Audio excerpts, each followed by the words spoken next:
پھر حشر کے سما ہوئے ہیں، فجر کو قضا ہوئے کئی ساعتیں بیت چکی تھیں اور سورج ابھی تک ٹھنڈا تھا۔ شہر کے مضافات میں ایک پوش علاقے میں زندگی اتنی صبح بھی یوں بیدار اور چاقو-چوبند تھی جیسے کبھی سوئی نہ ہو۔ وہ ایک بلند اور عالیشان محل نما گھر تھا۔ باہر سیکیورٹی چیک پوائنٹس، مسلح گارڈز، کرنٹ سے لبریز تاریں تھیں۔ اندر عمارت سبزہ زار کے درمیان میں کھڑی تھی اور آگے پیچھے اونچی نیچی پہاڑیوں کے مانند لان، کہیں نشیب میں جاتا، کہیں اوپر اٹھ جاتا۔ فردی ملازم جو کسی سے کام نپٹا رہے تھے، کسی بڑی ایونٹ سے پہلے ہونے والی پلاننگ۔ ایک سنہرے باپ کٹ والی لڑکی جو دودھیا رنگت اور دلکش نقوش کی مالک تھی، ہاتھ سے مختلف جگہوں پہ اشارہ کرتی ایونٹ آرگنائزر کو ہدایت دے رہی تھی۔ جیسے آرگنائزر مستعدی سے سر ہلا رہا تھا، ڈائری پر نوٹ کرتا جا رہا تھا، دوسری سے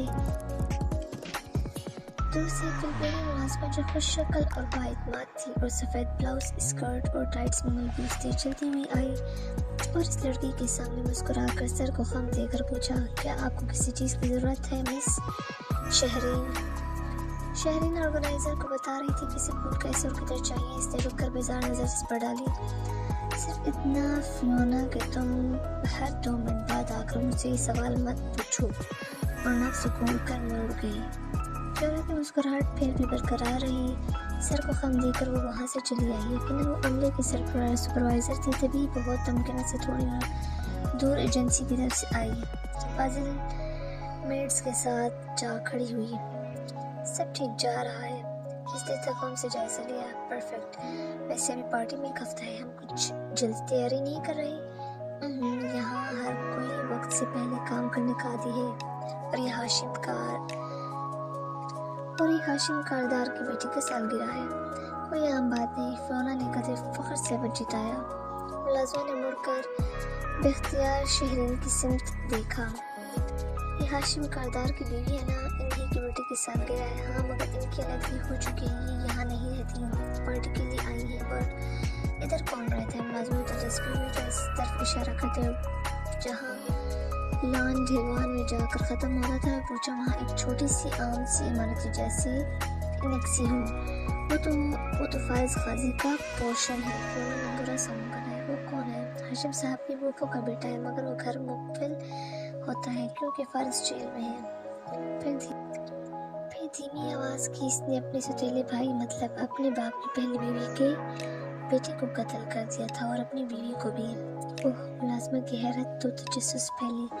تو اس کے مقتول بھائی کا خاندان یہاں نہیں رہتا؟ بتایا تو ہے، وہ اس کے باپ کا بیٹا تھا۔ ہاشم صاحب اس کی ماں کی طرف سے کزن ہوئے، تو ان ستیلے رشتہ داروں کا یہاں سے کیا تعلق؟ قاسم کلت ختم ہوا تو وہ منہ بنا کر اندر مڑ گئی۔ گھر کے اندر داخل ہوتے ہی اسی کوفر بھری چال میں عاجزی آ گئی۔ اس نے لونگ روم پار کیا جس میں سیڑھیاں اوپر جاتی دکھائی دیتی اور گھر کی 4 منزلیں ختم ہونے کے بعد چھت آتی۔ یہ لونگ روم بہت عالیشان تاثر ڈالتا۔ پھر وہ ڈرائنگ روم آئی اور سربراہی کرسی ادب سے کھینچی۔ یہاں سے لونگ روم نظر آتا تھا اور اس سے اپنی بالکنی بھی نظر آتی۔ وہ مسکرا رہی تھی، باریک ہل سے تیز چلتی آ رہی تھی۔ ٹائٹس پہ انگریزی طرز کا بغیر آستین کے گھٹنوں سے اوپر آتا لباس پہن رکھا تھا۔ ہلکے بھورے جائی بال سیدھے اور کمر پہ تھی، اور شیرنی جیسی آنکھیں تھی۔ چہرہ خوبصورت اور ملائم اور یقیناً کافی عمر کی تھی، مگر بے حد اسمارٹ، تر و تازہ۔ گڈ مارننگ مسز جواہرات۔ مارننگ، مسکرا کر جواب دیتی ہی وہ سربراہی کرسی پہ ملکہ کی شان سے بیٹھی، نیپکن گود میں بچھایا اور باادب کھڑی فیونا کو شیریں لہجے میں مخاطب کیا۔ میری بیٹی کدھر ہے؟ ہاشم تیار ہو رہے ہیں اور نوشروان ابھی نہیں اٹھی۔ جواہرات نے جواب دیا، بنا پلیٹ اپنے قریب کی۔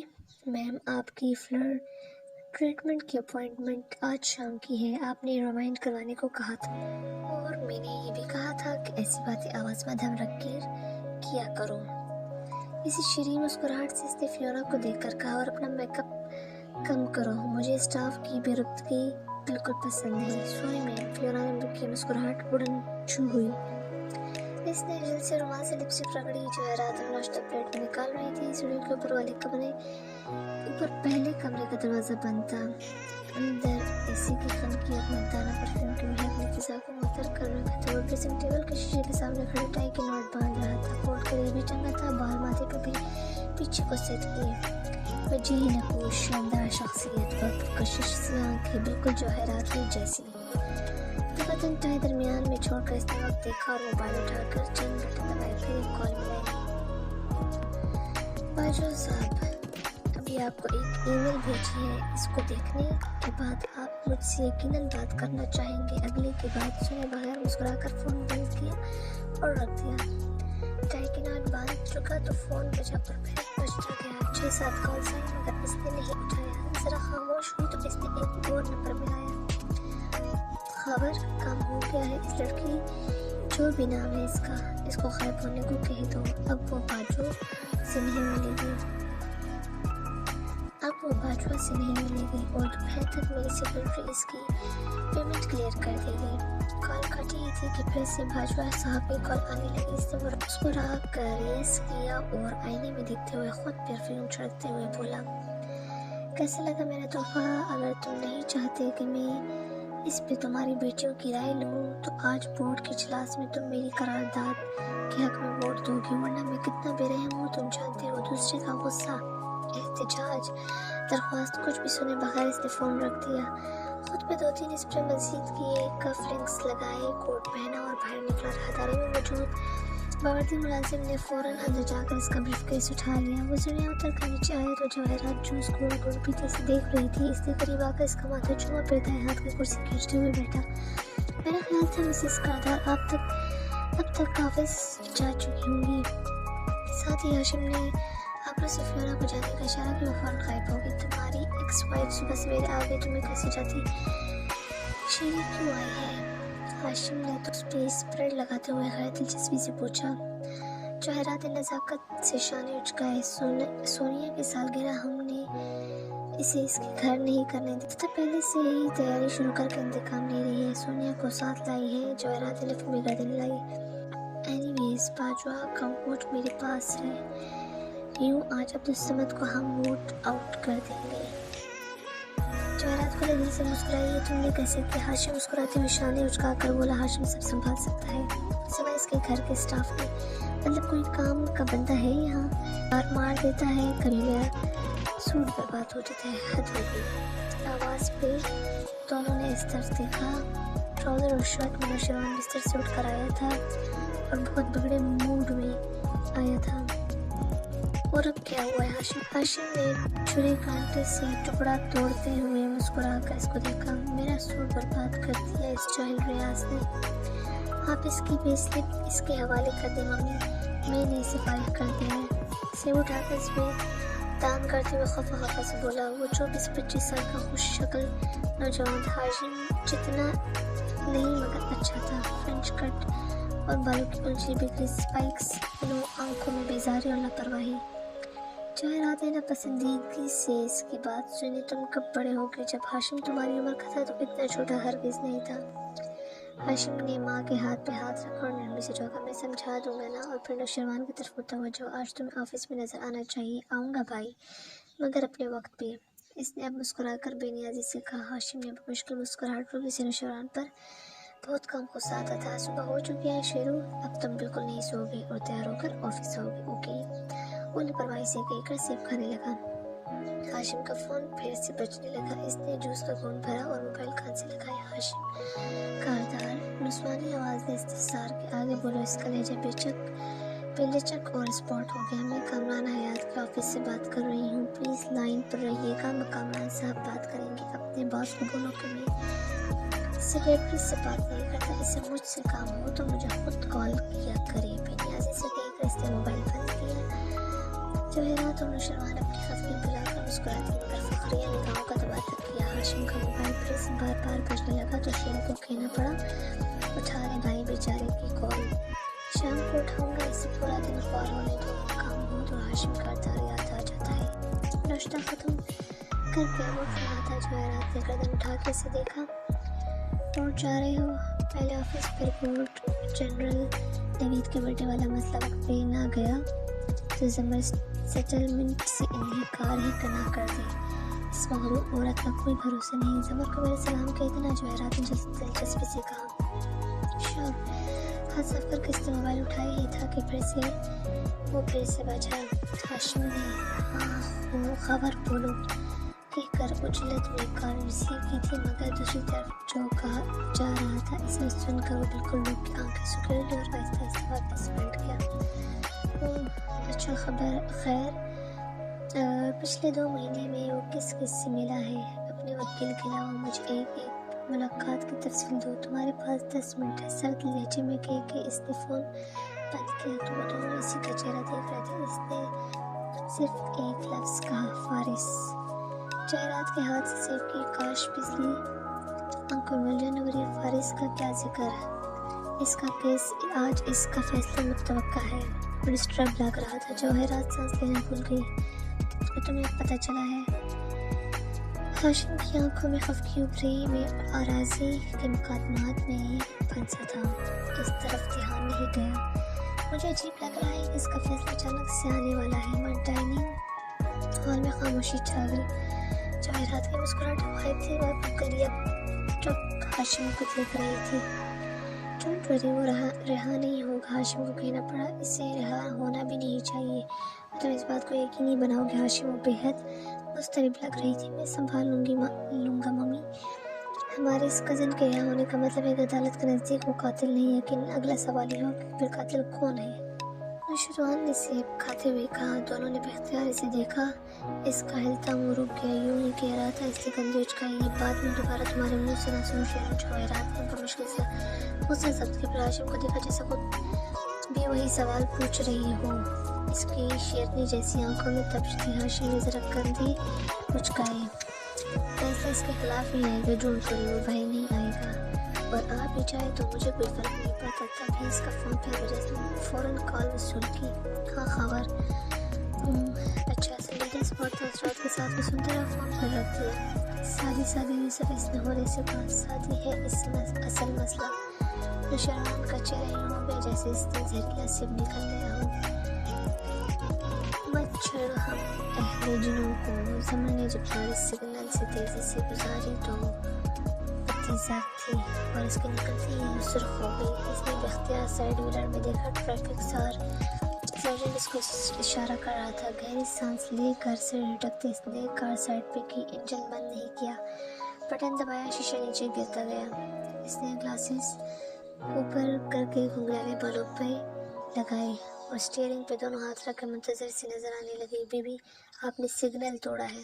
وہ کھڑکی تک آیا اور کھردے لہجے میں بولا، سگنل میرے گزرنے کے بعد ریڈ ہوا تھا۔ اس نے گردن ذرا اٹھا کے بے نیازی سے جواب دیا، نہیں جی، آپ نے لال بتی کراس کی ہے، چالان بنتا ہے۔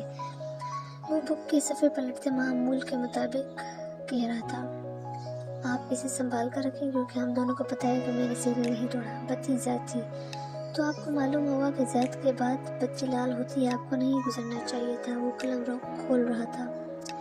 پھر آپ کو بھی معلوم ہوگا کہ آپ کے سگنل کا ٹائمر خراب پڑا ہے۔ اس نے سگنل کی جانب اشارہ کیا، تو مجھے کیسے پتہ چلے گا کہ کتنے سیکنڈ بعد بتی سرخ ہونی ہے؟ بی بی آپ بحث کیوں کر رہی ہیں، چلان دیں۔ اور جائیں اکتا کر بولا۔ زمن نے اس بات میں گردن ہلائی، چابی گھمائی اور کار بند کر دی۔ آفیسر اٹھا کر اسے دیکھا، میں تو چلان نہیں دوں گی کیونکہ میری غلطی نہیں ہے، اور آفیسر آپ مجھ سے اونچی آواز میں کافی بدتمیزی سے بات کر رہے ہیں، اس لیے میں کروں گی یہ کہ میں کار ادھر سائڈ پہ لگاؤں گی، پھر ڈسٹرکٹ بار فون کروں گی۔ آدھے گھنٹے میں یہاں بار کے نمائندے اور 2 مخالف میڈیا چینلز کے کیمرے ہوں گے، اور میں اسی جگہ پریس کانفرنس کر کے ان کو بتاؤں گی کہ کس طرح نااہل ٹریفک پولیس اپنے ٹائمر ٹھیک کرانے کے بجائے خواتین کو روک کر ان سے بدتمیزی کر رہی ہے۔ اور جب سارا میڈیا آئی جی ٹریفک کو لائن پہ لے کر ان کی کارکردگی پہ سوال اٹھائے گا تو وہ یقیناً سب سے پہلے اس آفیسر کا نام جاننا چاہیں گے جس نے ایک خاتون کو غلط روک کر نہ صرف اس سماعت پہ وقت پہ پہنچنے سے بھی روکا، کیونکہ میں ڈسٹرکٹ پروسیکیوٹر